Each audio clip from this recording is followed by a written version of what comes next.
Good day to you, citizens of the galaxy. This is James with your TI report.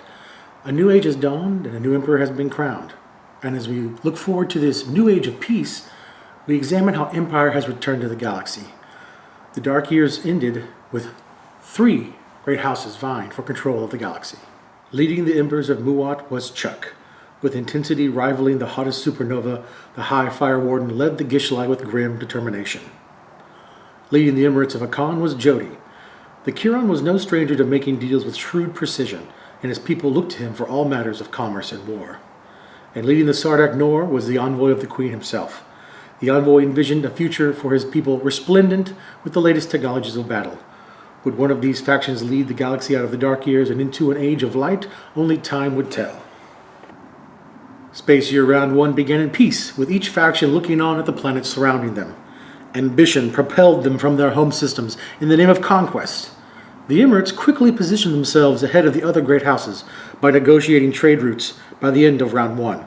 The Nor and Embers looked on with jealousy as the score stood 1-0-0. More trading and expansions took place in Year Round 2. Chuck bargained with the Hakan for a ceasefire in exchange for some trade goods so he could score negotiating trade routes. He was able to score that by the end of the year, and the score stood 1-0-0 with Sardak lagging behind. Then during Space Year Round 3, Sardak Nor made a bold move, striking out to grab Mehar's soul in hopes of using its red tech specialty to further his goal to create a war sun. But Chuck of the Embers was not happy with the incursion into what he claimed Muat space, and he went to meet the bugs in battle at Mehar. It's not a weird thingy. That's a person's ship. That's his job. Is to have. Well, I don't like it or its face. A cruiser and a carrier. Which I'm pretty sure that Warson can kill rather easily. You would think. Yeah, you think. We'll see how the dice roll. Yeah. Well, I want some combat, so. The envoy helped destroy their greatest ship, a secret objective, and hoped to turn the Muat war sun to dust. But alas, the High Fire Warden proved too great a foe. Sardak was only able to damage the great ship as Muat seized control of Mehar from the envoy. But Chuck's ambitions did not end with Mehar. He cast his eye on Mechatol Rex and sought to claim it for the Gishlai. In a desperate move, Jody sent a lone cruiser through the asteroid field in an attempt to slow down the advancement of Muat. Using the warfare strategy, Chuck ordered the damaged war sun into Mechatol space. No. So I have a card. It says? Morale boost. At the start of a combat round, apply +1 to the result of each of your unit's combat rolls during this combat round. He looks shaken. He looks shaken. No, not at all. I'm gonna hold on to it. I don't care whatsoever All right, about so- that. That's what I was gonna try and auction off to you earlier. Oh, well, it's just +1 for this round. It's kind of nice, But but it would have helped you. it would have helped me destroy that. Yeah, if we had the opportunity. Alright, go ahead. Miss. No, you missed. Get the shit off. Chuck stood atop the steps of the great Galactic Council and proclaimed himself Emperor, gaining himself a victory point in the process. With the re-establishment of the Galactic Council, the great houses met together to discuss matters great and small. On the first docket was the newly created Department of Industry, which needed a new minister. Both Jody and the envoy decided to add riders, claiming trade goods for the Hakan and a point for the Nor. With Chuck casting the only vote, he decided to take the ministry himself and giving the other two their spoils. The second agenda came out, an incentive program. The factions looked on with glee in hopes of revealing an objective that best suited their faction. They voted unanimously to pass it, revealing a Stage 2 objective, but only one faction would leave, pleased with the outcome. Camera it, and then you and I are gonna go smoke and leave Jody in here to gloat by So himself. this happened, and we were like, let's finish the game quick. And then this happened, and on a previous rider, Jody had that. I built an empire to watch it economically crumble. God. So the 1%, all of a sudden, All the hard work with my 95%. the hard-working embers who build war suns tirelessly, and the space bugs who eat the flesh of the dead. And the financial institution. That's right. That's who's going to get acceleration here. Space year around 4 began with all-out war on the horizon, and Chuck hoped to use the chaos as a ladder. Holding the cut their supply lines secret objective, he eyed Sodor, controlled by the Khan, as the target. But Jody held the ceasefire agreement previously gained in a transaction. Chuck would have to use his warfare strategy in a very clever way in order to circumvent it and take Sodor.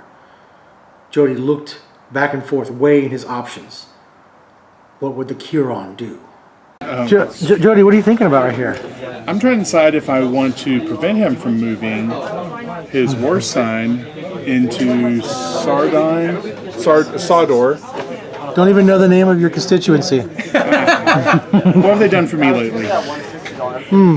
It's a hard decision. I have so much advice I could give you right now, but I'm trying to decide if I should help teach you the game or let you figure it out on your own. Remember, I can't do anything, but... He's very weak, obviously. Well, no. I'm just pointing out, you can only use that once. So there's nothing to keep me from just coming over here and eradicating that fleet. Yeah, there is. What's the war sun movement? 2 or 1, yeah. So I can move over there and just kill them. Does he have animass deflectors? I'm going to play the card. Okay. So what does that mean? It moves back? That is the face of a man who's totally sad. So the red player cannot move units into the active system, then return this card to the red player. Okay. So put the ships back. So move ships is Get gone. out of there. No, it stays there. Yeah. Okay. During the Sodor crisis, Sardak decided to make a reckless transaction. Even though he had the prerequisites to make a war sun, he decided to save the command counter and resources needed to gain it, and trade for the fires of the Gishlai note from the Embers, giving him a support for the throne note. Why were these war suns so important to the envoy? We may never know. After Hakan had stalled the Embers' advance on his homeworld, they made their move on Mechatol Rex, once again sending ships through the asteroid field. Jody ordered his yellow ships to make contact with the red war suns that hovered above Mechatol Rex. Hakan would prove to be victorious, and as the war suns' shattered scrap rained down on Mechatol, Jody hesitated for a moment. He looked back and forth between his player sheet and the board, concerned about where to assign his last hit. Oh no, there's a reason. I don't even know what the reason is. What's the reason? Why is it important to decide if it's the carrier or the cruiser that gets assigned the last hit? One more hit to assign. Secret objective. Use bombardment to destroy the last of a player's ground forces on a planet. Oh, your cruiser does not. Your cruiser does not have bombardment. Dreadnought does. Yeah, so you don't destroy the dreadnought. Destroy the cruiser. Yep. Okay. So to get one more point, Jody has to hit on bombardment. So on bombardment 5. Bombardment on 5. So it's 1 dice on the 5. That's correct. Shit. Yes. No. Damn. No point for you, sir. Failing to claim, make an example of their world, Hakan would remain at 3 points. This became vitally important as the players decided to end the game after 4 rounds. Jody had earlier scored centralized galactic trade using the Imperial card. Had he waited until after his conquest of Mechatol, he would have gone to 4. The game would go into the final agenda phase, with the factions agreeing to skip over any that didn't contain points. At the conclusion of that status phase, the score remained deadlocked 3-3-1. But as we all know, the galactic struggle for control of the Empire does not end in ties. End of turn 4, and Jody built the Vanity ship, Vanity fleet, and the game into a tie. I think that is even worse for Chuck. If it's a tie, and it goes to initiative order. Number 1. Ties are decided by initiative order. Yes. Damn it. I was going to say you should go to who has the home world. Who has the what? Mechatol. Oh, Mechatol. No, yeah. No, it's ties go in initiative order. Damn. Yes. Congratulations to our new Emperor, Chuck of the Embers. May his reign last forever. I'm James with TI Reports.